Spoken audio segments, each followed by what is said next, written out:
Hello everyone, today I'm going to tell you how to remove Lensflare from a photo. The object is to go from this photo to this photo.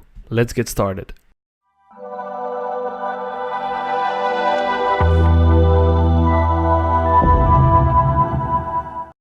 The techniques we are going to use today are the following: the content aware fill, the clone stamp tool, the adjustment layer mask and the color layer.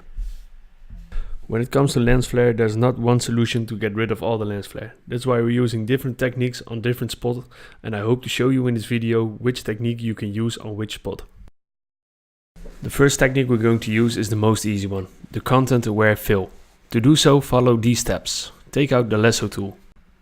With the lasso tool you can draw around the spot you want to have removed. Right click, select fill and choose content aware. Filling content aware is the most easy technique we're going to learn today and can be used on solid colors or repeating patterns.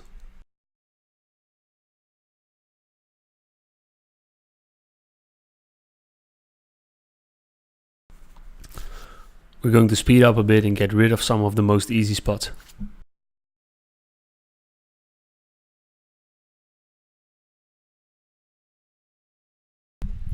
As you can see, the lens flare gives a greenish glow on the picture. We're going to get rid of that by using another tool later in this video. Okay, so we're going on to the next technique, but before we're doing that, we're going to name the layers to the techniques we're using to keep it clear what we're doing. You can copy your layer by pressing Ctrl J. The next technique will be the clone stamp tool, so we're going to name this layer the clone stamp tool. Select the clone stamp tool by pressing S on your keyboard or by clicking the clone stamp tool. With the Alt key, you can set a source point to clone from. Make sure the hardness is a bit soft so the edges will blend in nicely. To get the same texture, you choose a source point close to the point you want to cover up. Just a quick tip, if you hold the Alt key and the right mouse key, you can increase or decrease your brush height, and you can also choose the hardness of your brush. Okay, so let's set our source point by holding the Alt key and click on the same texture as the spot we want to cover up. Right here, and now we can cover up the spot we did not need.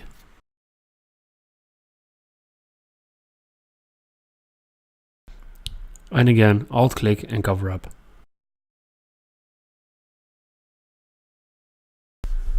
When you're dealing with shadow, you want to set the source point on the direction of the shadow, so you won't see it is covered up.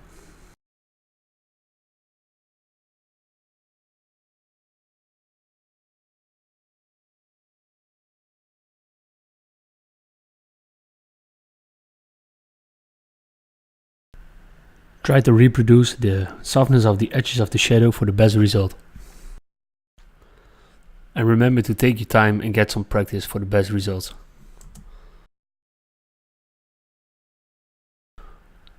Zoom out sometimes to see the result and see if there are any spots that you can get rid of with the technique that you were using, which is the clone stamp tool.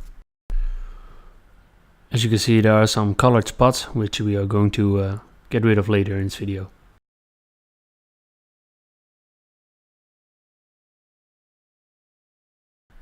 As I said before, remember to keep the movement and the direction of the shadow. We're going to speed this part up a little bit, but remember to take your time to get the best results.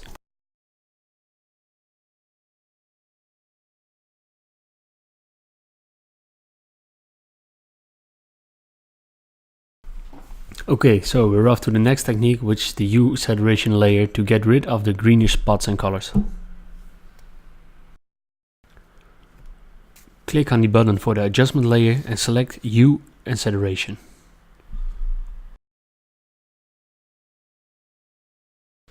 What we want to do is we want to tell Photoshop to get rid of the greenish colors. To do that, we're going to click on the symbol next to master. With this tool you can select the color. Okay, let's give you some more information about how this color tool works. The top color palette is the selected color, the white stripes are the range of the color, the white arrows are the fuzziness of the color, and the color palette below is the output we're going to give of the color.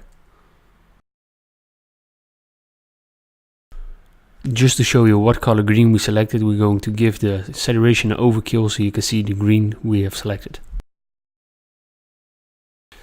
As you can see, the color greens of the lens flare are really visible, so what we're going to do is we're going to reset the color, and we're going to get rid of the green color by changing it to the same color as the background or the original color.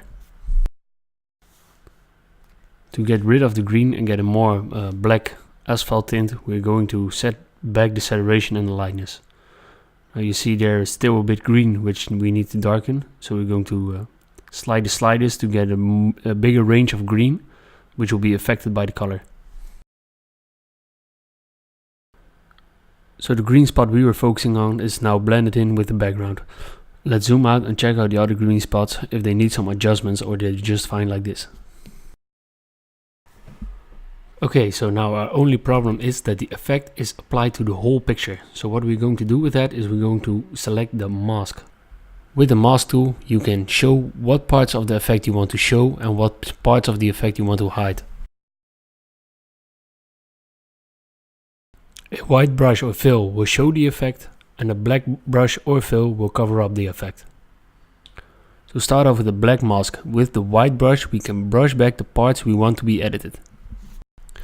You can quickly swap between the black and the white color by using the shortcut X.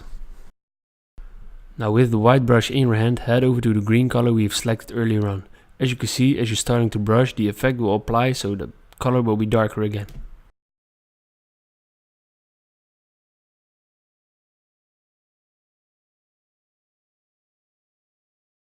Please note that the changes we make are visible in the layer mask.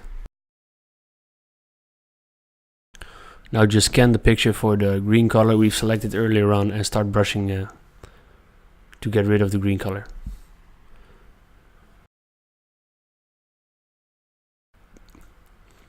Now just scan the picture for the greenish spots and start brushing them so they lose the green color. When the edges of the lens flare are even visible after changing the color, you can use the clone stamp tool to get rid of the edges.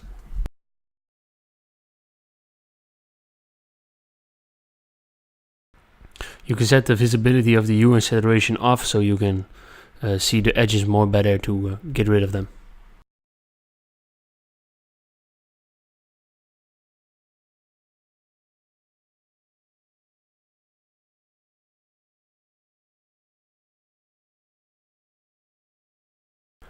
The last technique I want to give you is to create a layer which blend mode will be set to color. With this technique we can simply change the color of the original picture. So we're creating a new layer and name this layer color. Select the brush tool. By holding the Alt key, the eyedropper tool will be visible. With the eyedropper tool you can easily clone the color of the object. Now just simply start brushing the object. Set the layer mode to color to keep the structure of the original picture.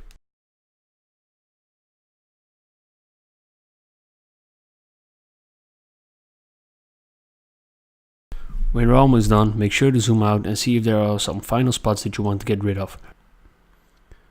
For the final spots I'm using the clone stamp tool as we used earlier on in this video.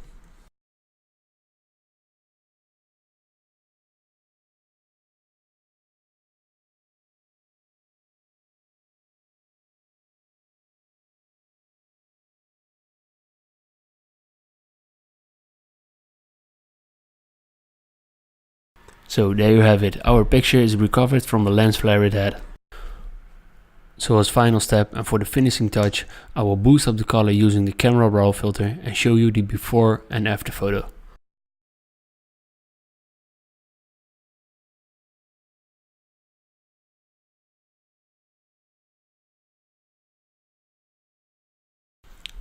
So there you have it, the perfect picture without lens flare.